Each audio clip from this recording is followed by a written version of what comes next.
Hello friends, welcome to Shukan interiors. આપણે અમારા recently complete થયેલા 4 BHK પ્રોજેક્ટની હાઉસ ટૂર કરી રહ્યા છીએ. એપિસોડ 1ની અંદર આપણે આખા ફ્લેટનું લેઆઉટ, મેઇન એન્ટ્રન્સ અને ફોયર વિશે વિગતમાં માહિતી મેળવી. એપિસોડ 2ની અંદર આપણે લિવિંગ રૂમની આખી ટૂર કરેલી છે.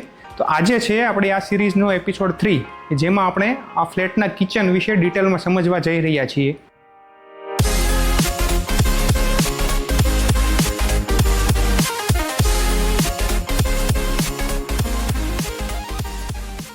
જ્યારે ડિઝાઇનિંગનું કામ ચાલી રહ્યું હતું એ વખતે ક્લાયન્ટની કિચન માટે અમુક સ્પેસિફિક રિક્વાયરમેન્ટ્સ હતી. જેમ કે પહેલી રિક્વાયરમેન્ટ કે કિચનની અંદર ક્લાયન્ટને મેક્સિમમ સ્ટોરેજ જોઈતું હતું. બીજી રિક્વાયરમેન્ટ એવી હતી કે એમને આખું કિચન પેસ્ટલ કલર થીમની અંદર ડિઝાઇન કરવું હતું. ત્રીજી રિક્વાયરમેન્ટ એવી હતી કે એમને એમની ફેન્સી ક્રોકરી શો કરવા માટે ડેડિકેટેડ સ્ટોરેજની જરૂર હતી. ચોથી રિક્વાયરમેન્ટ એવી હતી કે ક્લાયન્ટને એમના એપ્લાયન્સીસ માટે એક સ્ટોરેજ યુનિટ બનાવવું હતું કે જેમાં એપ્લાયન્સીસની સાથે એમનો પાવર સપ્લાયને બધું અંદર જ આપેલું હોય. પાંચમી રિક્વાયરમેન્ટ એવી હતી કે કિચનની અંદર ક્લાયન્ટને 4 સીટર ડાઇનિંગ ટેબલ એકોમોડેટ કરવું હતું. તો આપણે આ બધી રિક્વાયરમેન્ટ્સને ધ્યાનમાં લઈને આખું કિચન ડિઝાઇન કરેલું છે. તો ચાલો આપણે આજના એપિસોડ 3ની અંદર એ કિચનની ડિટેલમાં ટૂર કરીએ.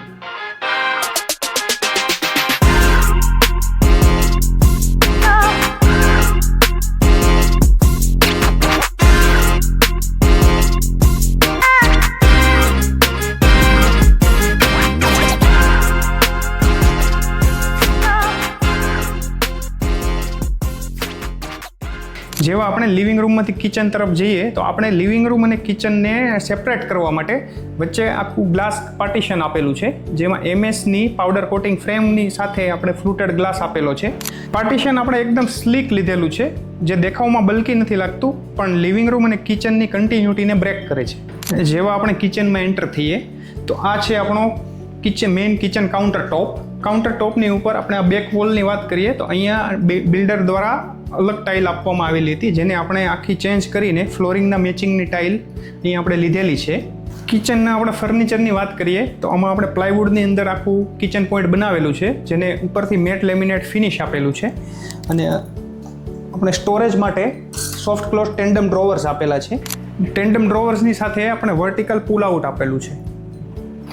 કિચન કાઉન્ટરની ઉપરનો આ જે ઓવરહેડ ભાગ છે એ આપણે આખો સ્ટોરેજ માટે યુઝ કરેલો છે. મટીરિયલ્સની વાત કરીએ તો આ આપણે આખું પ્લાયવુડની અંદર બોક્સ બનાવેલું છે અને ઉપરથી મેટ લેમિનેટ ફિનિશ આપેલું છે. આ જે પોર્શન છે એમાં આપણે ચીમની સેટ કરેલી છે. અને જેવા આપણે આ તરફ આગળ જઈએ તો ક્લાયન્ટની રિક્વાયરમેન્ટ હતી એ પ્રમાણે આપણે એમની ક્રોકરી માટે એક ડેડિકેટેડ સ્ટોરેજ આપેલું છે. આ ક્રોકરી યુનિટમાં ઉપરથી આપણે એલ્યુમિનિયમ પ્રોફાઇલ શટર્સ આપેલા છે અને એમાં બ્લેક ટિન્ટેડ ગ્લાસનો યુઝ કરેલો છે. અંદર આપણે ગ્લાસ શેલ્ફ આપેલા છે અને અંદરથી ઇનડાયરેક્ટ લાઇટિંગ આપેલી છે, જેનાથી ક્રોકરી આખી હાઇલાઇટ થાય છે. ક્રોકરી યુનિટની બાજુમાં બીમની નીચે એક આખી ડેડ સ્પેસ હતી કે જેનો કોઈ પ્રેક્ટિકલ યુઝ પોસિબલ નથી, જેમાં આપણે ક્લાયન્ટની મેક્સિમમ સ્ટોરેજની રિક્વાયરમેન્ટને ફૂલફિલ કરવા માટે એસએસનું પુલ આઉટ આપેલું છે. કિચન કાઉન્ટરની બાજુની વોલ ઉપર આપણે સર્વિસ પ્લેટફોર્મ આખું બનાવેલું છે, જેમાં નીચેની સાઈડ આપણે કમ્પ્લીટ સ્ટોરેજ આપેલું છે. જેમાં મટીરિયલ્સની વાત કરીએ તો પ્લાયવુડ અને લેમિનેટની અંદર આપણે શટર્સ બનાવેલા છે. અને આ લાસ્ટ શટરની અંદર આપણે વેજીટેબલ માટે એસએસના વિકર બાસ્કેટ આપેલા છે અને એમાં અંદર હવાનું સર્ક્યુલેશન થતું રહે એના માટે આગળની બાજુથી આપણે ફેન્સી ડિઝાઇન આપેલી છે. સર્વિસ કાઉન્ટરની ઉપરના સ્ટોરેજની વાત કરીએ તો આ આપણે આખું પ્લાયવુડની અંદર સ્ટોરેજ બનાવેલું છે. વચ્ચેના સેક્શનની વાત કરીએ તો એ આપણે એલ્યુમિનિયમ પ્રોફાઇલ શટર્સની અંદર આખું ક્રોકરી માટેનું સ્ટોરેજ આપેલું છે, જેમાં અંદરથી ઇનડાયરેક્ટ લાઇટિંગ આપેલી છે. અને જેવા આપણે આગળ વધીએ તો અહીંયા આપણે પીવીસીનું એક રોલિંગ શટર આપેલું છે, જેની અંદર આપણે ક્લાયન્ટના બધા એપ્લાયન્સીસ સેટ કર્યા છે, જેમ કે સેન્ડવિચ મેકર છે, એર ફ્રાયર છે, મિક્સર ગ્રાઇન્ડર છે, બધી જ વસ્તુઓ અહીંયા આપેલી છે. અને એનો પાવર સપ્લાય પણ આપણે અંદરથી જ આપેલો છે, જેથી યુઝ કરવામાં એકદમ ઇઝી પડે. અને સર્વિસ કાઉન્ટરની એક્ઝેક્ટ સામેની વોલ પર અહીંયા આપણે ફ્રીજ માટેનું આખું સ્ટોરેજ બનાવેલું છે, જે ફ્રીજની સાઇઝ પ્રમાણે કસ્ટમાઇઝ કરીને આખું પ્લાયનું બોક્સ બનાવ્યું છે. ઉપરના ભાગમાં આપણે સ્ટોરેજ આપેલું છે અને અહીંયા આપણે કિચનને એક એસ્થેટિક લુક આપવા માટે શોપીસ માટે જગ્યા આપેલી છે. ફ્રીજનું આખું બોક્સ બનાવ્યા પછી આ ફ્રીજ અને કિચન કાઉન્ટરની વચ્ચે એક નાનકડી ડેડ સ્પેસ હતી, જેમાં આપણે એસએસનું પુલ આઉટ સેટ કરેલું છે અને જેના લીધે આ આખી ડેડ સ્પેસનો પણ આપણે પૂરેપૂરો યુઝ કર્યો છે. અને ક્લાયન્ટની જે રિક્વાયરમેન્ટ હતી એ મુજબ આપણે કિચનની અંદર મેક્સિમમ સ્ટોરેજ પ્લાન કરેલું છે. કિચન કાઉન્ટરની એક્ઝેક્ટ સામેની વોલ પર આપણે અહીંયા 4 સીટર ડાઇનિંગ ટેબલ સેટ કરેલું છે, જેમાં પાછળની વોલ પર આપણે મોલ્ડિંગની ડિઝાઇન સેટ કરેલી છે અને બંને સાઈડથી આપણે વોલ લાઇટ આપેલી છે. જ્યારે પણ તમે તમારા ઘરમાં હેંગિંગ લાઇટ, શેન્ડિલિયર અથવા તો ઝુમર લગાવવા માંગતા હોય તો સીલિંગમાં પ્લાયવુડનું પેનલિંગ આપવું જરૂરી છે, જેના વગર લાઇટ લગાવવી શક્ય નથી. અને જેવા આપણે કિચનથી પેસેજ એરિયા તરફ આવીએ તો આ સૌથી પહેલાં આપણે સ્ટોર રૂમ આવે છે.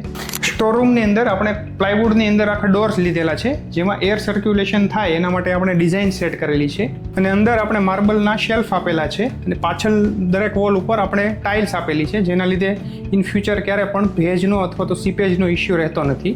જો તમે હજી સુધી એપિસોડ 1 અથવા તો એપિસોડ 2 ના જોયો હોય તો આઈ બટનમાં એની લિંક આપેલી છે, ત્યાં જઈને તમે એપિસોડ 1 અને 2 જોઈ શકો છો. જો આ વિડીયોમાં તમને કંઈ યુઝફુલ માહિતી મળી હોય અથવા તો કંઈ નવું જાણવા મળ્યું હોય તો એમને કોમેન્ટ કરીને જણાવો. અને આવા જ ઇન્ટિરિયર પ્રોજેક્ટ્સ અને હાઉસ ટૂર જોવા માટે અમારી ચેનલને સબસ્ક્રાઇબ કરો અને બેલ આઇકન દબાવો, જેનાથી અમારા આવનારા વિડીયોઝ તમે સૌથી પહેલાં જોઈ શકો. Thank you so much.